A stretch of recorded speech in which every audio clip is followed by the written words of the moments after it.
అసదుద్దీన్ పై కేంద్ర మంత్రి బండి సంజయ్ తీవ్ర విమర్శలు చేశారు. కరీంనగర్ లో ఎంఐఎం జెండా ఎలా ఎగురుతుందో చూస్తా అన్నారు బండి. కరీంనగర్ కార్పొరేషన్ పై ఎగిరేది కాషాయ జెండానే అన్నారు. కరీంనగర్ నా అడ్డా అన్నారు. చెప్పినట్టుగానే కేసీఆర్ ను ఫామ్ హౌస్ కు పంపి గులాబీ జెండాను పాతరేసా అన్నారు బండి సంజయ్. ఈసారి పచ్చ జెండాను పాతి పెడతా అంటున్నారు. ముస్లిం మహిళలకు బీజేపీ భరోసా కల్పించింది. బీజేపీని గెలిపిస్తే కేంద్రం నుండి నిధుల వరద తీసుకొస్తా అంటున్నారు బండి సంజయ్.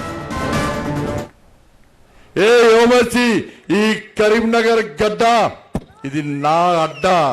ఎవ్వని రానియం, ఎంఐఎం పార్టీకి రానియం.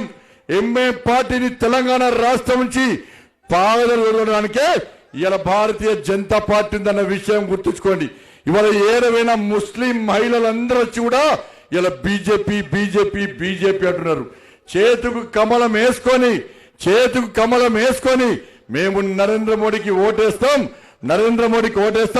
ఇలా మీరందరూ కూడా ఓటేమని చెప్పి ముస్లిం మహిళలే